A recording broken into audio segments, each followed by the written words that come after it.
I'm out here using my equipment, not out here waxing my equipment. So keep that in mind. If you're not using it, you're not making money. Get out there and work. Are you not entertained? I was like, what is that rumbling? Dum, dum, dum, dum, dum, dum. We're gonna leave that open. They normally shut it easier. All right, so I'm rocking out a 2022 F350. It's got the crew cab so I can bring my family with me. I actually hit the road last year. I went on tour. I went to 12 different states. So this is not your typical lawn care setup. Nice. Now, one of the first things you're gonna notice and everybody wants to know about is I've got a dual gate. It's got two parts to it, so it's dual hinges. And this actually comes out. It's got rollers to make it a little easier to actually come out. And it's so heavy that I gotta use a winch to get this up and down. So it's not something that would be extremely functional for the average lawn care guy, but it's still a cool setup.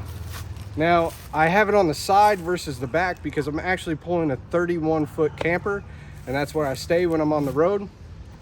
Typically, I land in an area, we'll be there for anywhere from 2 or 3 days to maybe 2 weeks, and I knock out as many projects as I possibly can there. So I'm gonna go ahead and drop the gate so you can see what I got going on. I guess before I do that, I can show you, I got these toolboxes all over the place. Yeah, I just got different tools that I might need. Anyways, in that one I keep tools. On the other side I keep, I've got one that's for power washing equipment. I've got one for gloves and like PPE.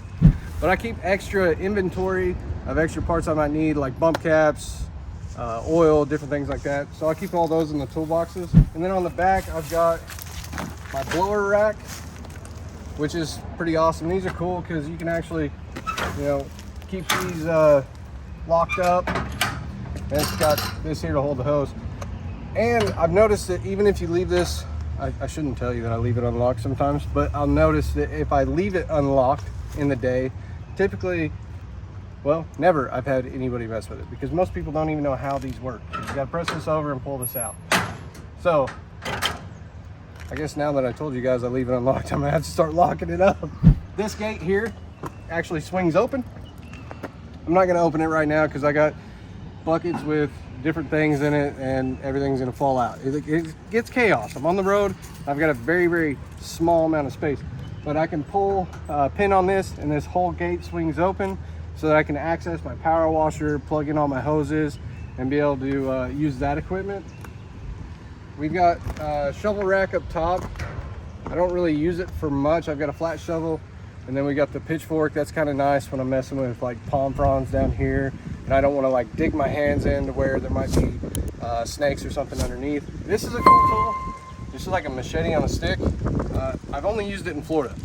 So if you're not in Florida, I don't know if it makes sense for you, but it's kind of cool. We're also using the 2-tier rack for green touch up top. I've got another trimmer as well, but I don't keep it here. It's actually in the camper. So let's go ahead and open this up. Oh, before I do, let's talk about this. This is nice. This is a 14-gallon gas can.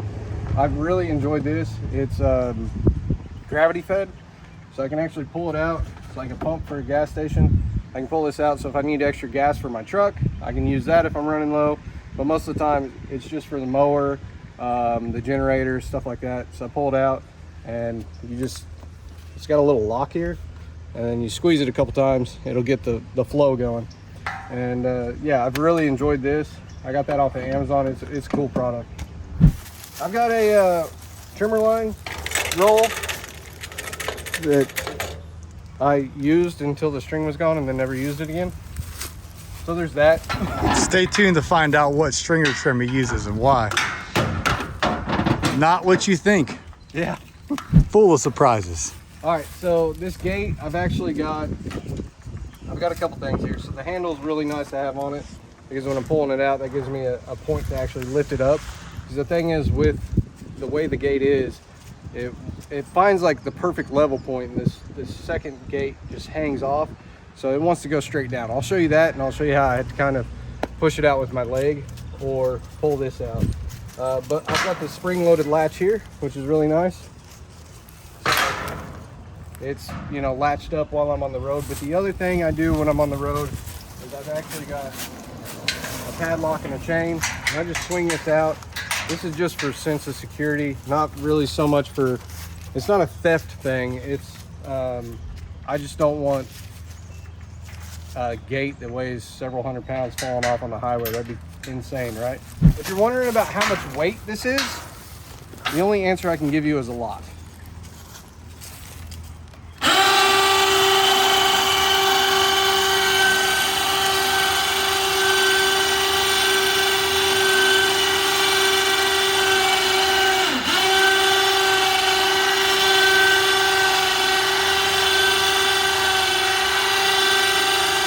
This is what I was meaning by the gate just wants to fall vertical.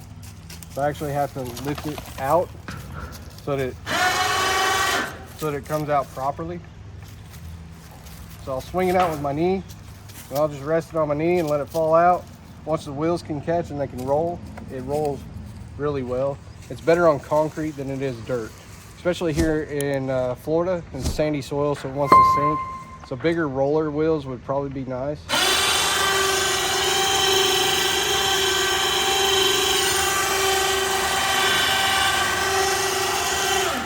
Might notice this here.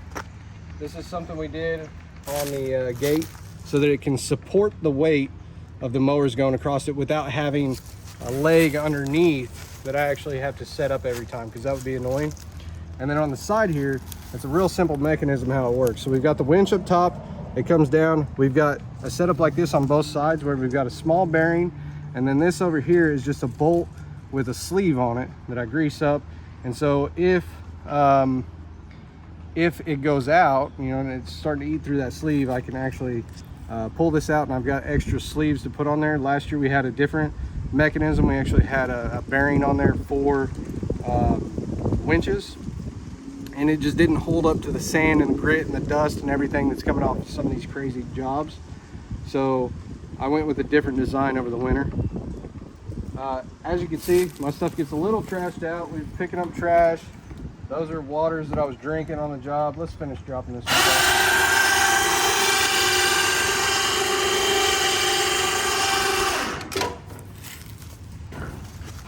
So some people want their stuff completely shiny all the time. See, I don't care if my truck's dirty, like the paint on the truck, or if it's got scratches or something like that, or if there's rust on the setup that I put down here. Hey, I'll paint that when I paint it. In my opinion, it just gives it character. I'm out here using my equipment, not out here waxing my equipment. So keep that in mind. If you're not using it, you're not making money. Get out there and work. This is a spare tire for my camper. That's a Diffie's spot when I'm out working on these jobs. This is a generator for the camper for when I'm boondocking, because sometimes I stay in parking lots or, you know, church parking lot, side of the road. Sometimes I'm working on a job. I just stay at the job. So the generator is nice because then I can actually shower in the camper. That's a must for when you're doing crazy jobs. You get really nasty, really dirty. But the yeah, I had a blowout here in Florida. It wasn't bad. It's still holding air. So that's a good blowout. In my opinion, as far as blowouts go, I got lucky. And along with that, I've got a car jack. We've got our gas cans and stuff. And then I've got a power washer. So I'll do crazy overgrown lawns and I'll do power washing. But the main thing about my setup is I've got to pack in a lot of tools and give myself a lot of capability for the type of work I can do in the smallest amount of space possible. So that's another benefit to having the crew cab, because when my wife and daughter aren't with me, well, it just becomes storage for tools. Like I've got my surface cleaner for the power washer and stuff like that back there. I'm also carrying a lot of camera gear, so like my tripods and things like that take up space. Now, as far as what trimmer I use the Echo 2620. I use the PAS system. And the cool thing about the PAS system is it accepts attachments.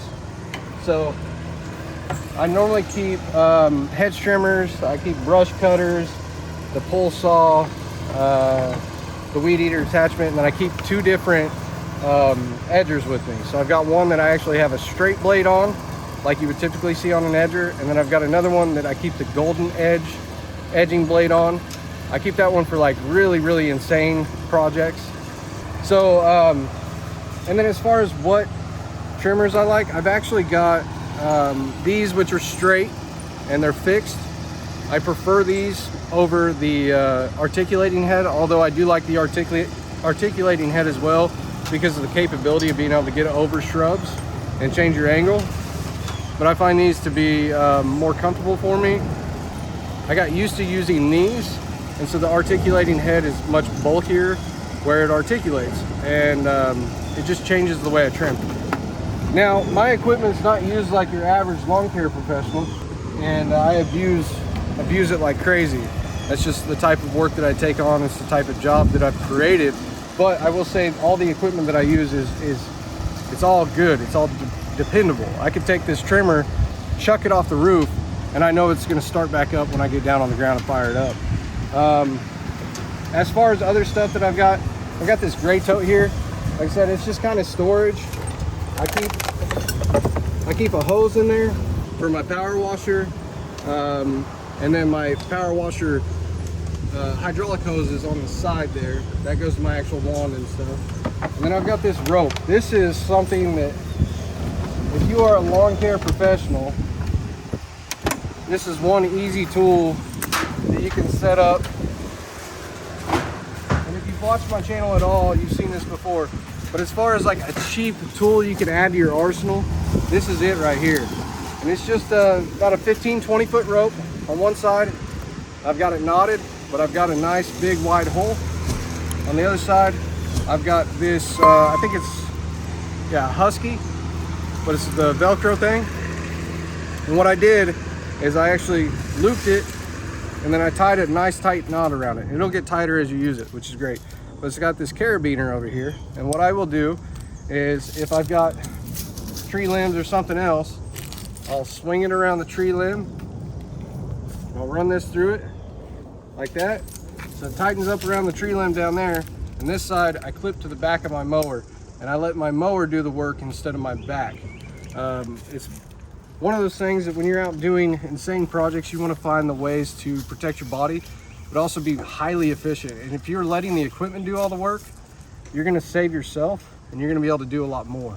So that's one of the things, when I'm out doing these crazy projects, I'm always looking for something that's going to make it less physically tasking on myself, so that I can go out and do more.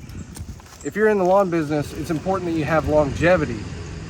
It's going to be very beneficial for you to upgrade your equipment in the future. You know, if you're starting out with a push mower and you're all about push mowing, I understand it. I know where you're at. There was once upon a time when I said, I'm never going to own anything but a push mower.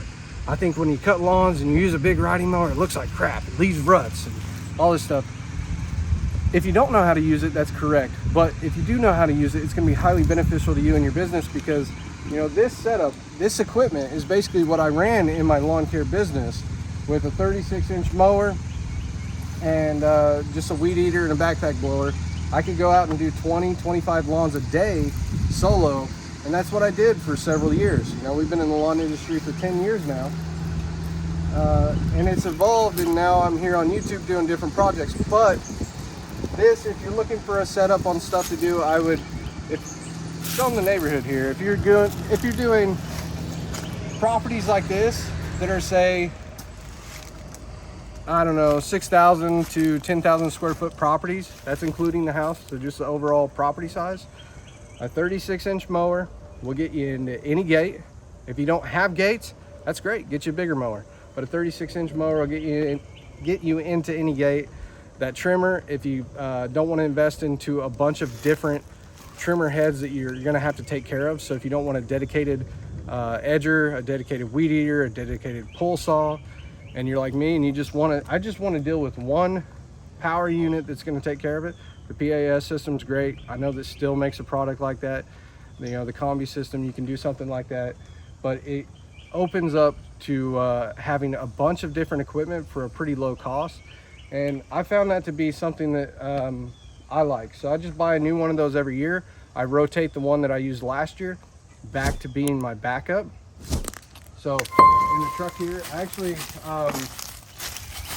actually got a fresh one here because I gave one away to AP with Clean the City, and then this one actually got ran over by a truck.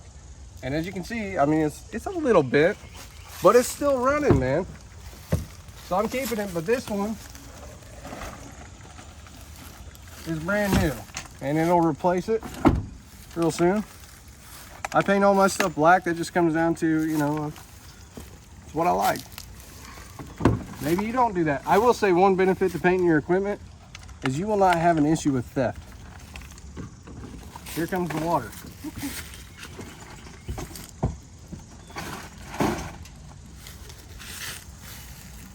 As far as what it looks like in the truck, it's a work truck. It's chaotic. It's got trash, it's dirty, it smells like a work truck. I got my dog kicking it on the passenger seat. So I'm ready to have it detailed when I get back, but right now, I don't care that it's got dirt. I don't care that it's dirty inside, as long as it performs the work. We got dust from almost every state I've been to up here, okay? That's what a work truck should look like. Remember, if you're spending too much time waxing your equipment, you're not making money. That's all up to you on how you want to have priorities. Obviously, you want to look good within reason, okay? So if you look at the truck, up close, it looks super dirty. If you step back to where your customers are at the door, it doesn't look that bad. I'm not saying don't wash your truck, but don't make it your priority to wash it every day. Spend that time making money, invest it in your business. There's 1,000 other priorities. If your biggest problem is making sure your equipment's shining, you need some bigger problems. You need to go out and figure out what you can do to actually promote and grow. All that said, this is my setup. This is the Lawn Care Juggernaut tour setup. This is what I've been going through all the states with. So you can look out for me in your state. I'm gonna roll through them all eventually. So far we've been to 12. As far as where I plan on going this year, we're starting out with Florida. Oh, it's beautiful. So when I was in Oklahoma, it was an ice storm. Came down here to Florida, it's like April, May weather. It's just absolutely gorgeous. But we're gonna start out in Florida. We're heading to Texas next. From there, I'm gonna go up to Arkansas. We're gonna be doing power washing. We'll go back to Oklahoma. I'm gonna hit St. Louis later this year. And then from there, I'm wide open. Maybe we go see the Rocky Mountains. Maybe we hit the West Coast. Maybe we go up north and do a New England Massacre tour. I have no idea. But keep an eye out. We're gonna be coming to your area.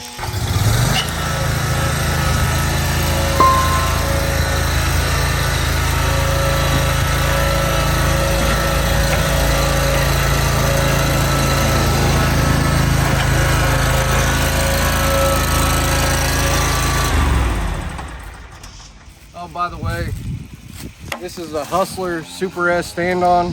It's a 2022 model, and I have absolutely put this thing through the ringer, and I've at this point tried to actually break it. I have had no luck. So if you're looking for an awesome mower, I would recommend Hustler. It's a great product. Let's check out this trimmer.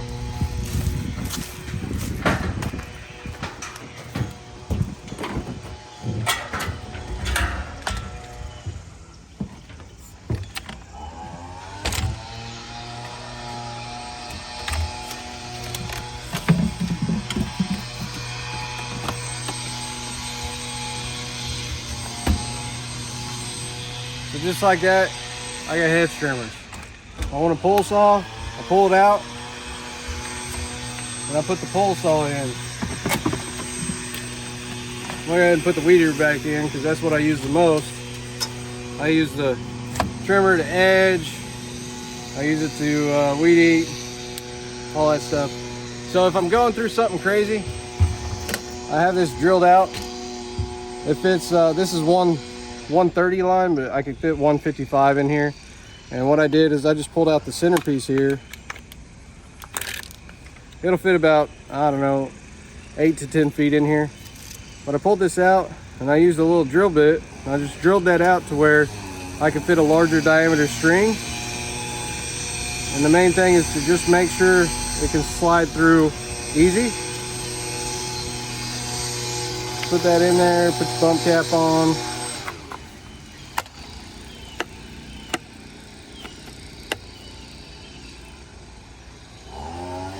Once it's in place,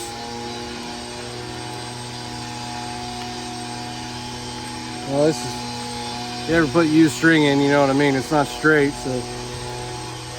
Hey, I've got some new string right here. So you take your string here. This is, like I said, larger string, so Most lawn care companies are going to use 0.95, maybe 105. This right here is going to go through all the crazy growth, but the cool thing about adapting your trimmer like that is that you can fit this larger string in, take on insane growth, but you can also put in your regular string if you're just cutting nice grass and you want to do that. Right here. Find your halfway point and then you just ratchet it up. So it fits almost the same amount of string as you would normally fit in. Okay, I'm a little overloaded there. And I would have to cut this down about there. So I cut that off a little too long. But that'll do it.